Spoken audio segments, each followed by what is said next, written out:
یا ایھا الانسان، اے انسان، انک راجع الی ربک قدحا فملاقیہ۔ یہ بہت اہم نفسیاتی حقیقت ہے، یہ آگے چل کر سورہ بلد میں بھی آئے گی کہ ہر انسان کو مشقت میں پیدا کیا گیا ہے۔ ہر انسان کے لیے دنیا جو ہے دارالمحن ہے، اگرچہ مشقتوں کی نوعیت جو ہے اس میں فرق ہے۔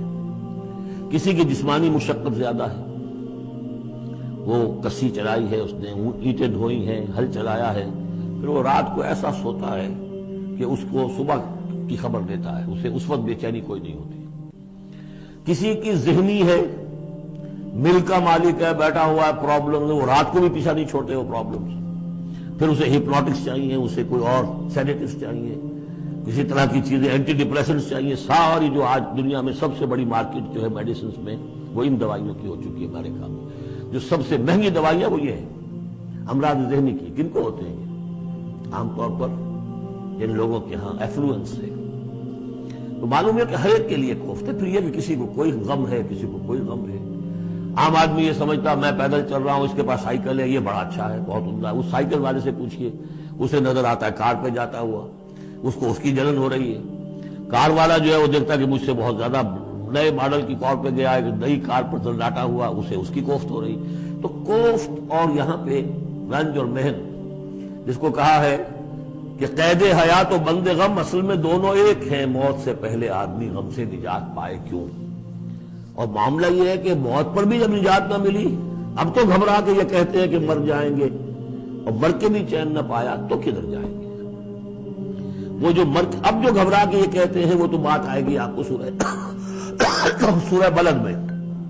قید حیات و بند غم اصل میں دونوں ایک ہیں، موت سے پہلے آدمی غم سے نجات پائے کیوں، یہ سورہ بلد میں ہے۔ لیکن دوسرا مرحلہ جو ہے کہ اب تو گھبرا کے یہ کہتے ہیں کہ مر جائیں گے، مر کے بھی چین نہ پایا تو کدھر جائیں گے، وہ یہاں ہے۔ یا ایھا الانسان، اے انسان، انک کادح الی ربک قدحا، تیرا مقدر یہی ہے، تکلیفیں جھیلتا ہوا، بوجھ برداشت کرتا ہوا، کوفت برداشت کرتا ہوا، تجھے ایک پر دوسری پر تیسری کوفت اور تکلیف، اور پھر جا کر اپنے رب کے سامنے کھڑے ہونا ہے۔ ملاقی، اب جو بار برداری کے حیوان ہیں، بیل ہے جتا ہوا ہے، اب جتائے رکھیے، اسے رہٹ میں لگا لیا آپ نے اس کو کسی اپنے ہل میں جوت لیا، اس کے بعد اس سے حساب کتاب تو کوئی نہیں۔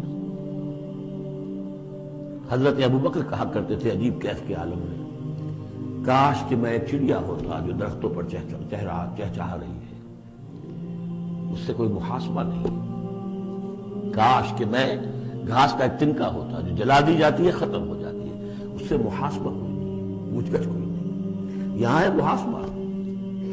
یا ایھا الانسان انک کادح، مشقتیں بھی جھیلو، صدمے بھی جھیلو، بوجھ بھی اٹھاؤ، اینٹیں بھی ڈھو، اور جو بھی کرنا، قلم کی گھس گھس کرو، بیٹھو، جاؤ 3 جگہ 4 جگہ مطلب کرو، اور مریضوں کی خدمتیں کرو، اور پھر یہ کہ سب کچھ کر کے پھر ایک دن کھڑے بھی ہو جانا ہے۔ اب جاؤ ذرا حساب کتاب۔ لن تزول قدم ابن آدم حتی یسأل عن 5، ابن آدم کے قدم ہل نہیں سکیں گے جب تک کہ 5 چیزوں کا حساب نہ لے لیا جائے۔ عن عمرہ فیما افناہ، حساب دو عمر کا، 80 برس کی عمر کی تمہیں کہاں فنا کی۔ خاص طور پر وعن شبابہ فیما ابلاہ، شباب، جوانی، قوتوں کا، امنگوں کا دور، وہ کہاں گلائی تھی جوانی۔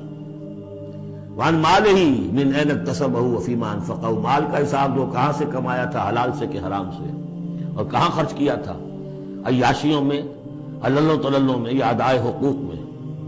وَأَمَّا عَلِمَ فِيمَا عَلِمَ، اما عمل فیما علم، اور 5واں سوال سب سے مشکل ہے، جو علم حاصل ہوا تھا اس میں عمل کتنا کیا۔ اس اعتبار سے ایک بات بتا دوں، برا نہ مانے، جن لوگوں نے پابندی سے یہاں یہ آج کون سا دن ہو گیا ہے، 25واں، ان کی سب سے بڑی مشکل ہو گئی ہے۔ اب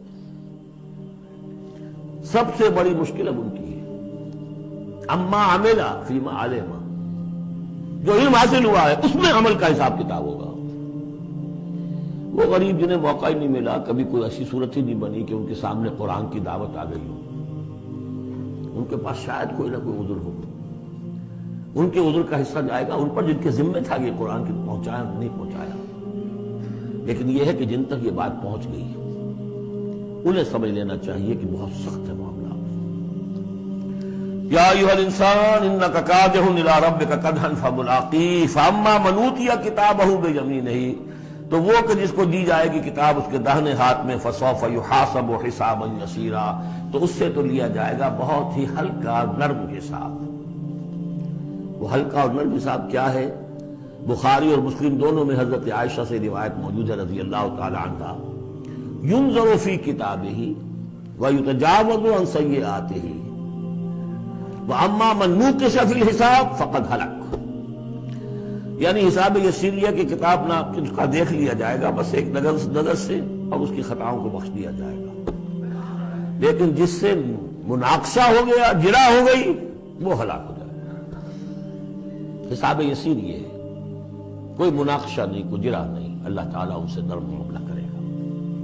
وَيَنْقَلِبُ إِلَىٰ أَهْلِهِ مَسْرُورًا، وہ جب واپس آئے گا اس عدالت کے کٹہرے سے تو بڑا خوش و خرم آئے گا اپنے گھر والوں کے پاس کہ جان چھٹی لاکھوں پائے، اللہ تعالیٰ کی رحمت سے، اللہ کی مغفرت سے میرا معاملہ تو سیدھا ہو گیا.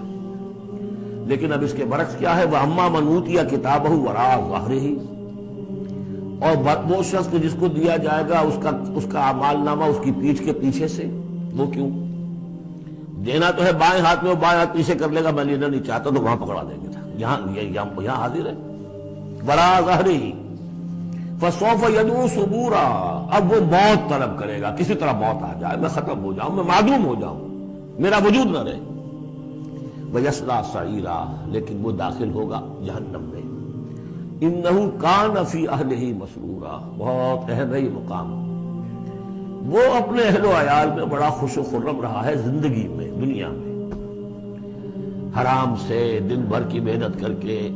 دیکھیے ایک بات آپ کو بتا دوں، اگر آپ اللہ کے دین کا حق ادا نہیں کر رہے تو چاہے 100% حلال سے کما رہے ہیں، حرام کھا رہے ہیں، اس لیے کہ اللہ کے دین کا حق آپ نے ادا نہیں کیا.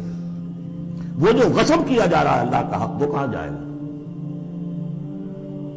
جب تک کہ آپ وہ حق ادا نہ کریں جو دین کا ہے. اس اعتبار سے سمجھ لیجیے حرام اور حلال یہی نہیں ہے، حرام اور حلال کے بڑے مراتب ہیں. ایک حرام خور وہ ہے جو سور کھا رہا ہے، آپ نے کہا بہت یہ تو چھی سور کھا رہا ہے، حرام سب کو معلوم. ایک وہ ہے جو کھا رہا ہے بکری کا گوشت، بکری بھی خود ذبح کی ہے تاکہ قصائی کا بھی معاملہ کو خراب نہ ہو جائے. لیکن یہ کہ وہ بکری خریدی ہے کسی کی جیب کاٹ کے، تو کیا کھا رہا ہے؟ حلال کے حرام. اس کو بڑھاتے جائیے. باطل کے غلبے کے تحت سانس لینا بھی حرام ہے. یہ ریکنسائلڈ،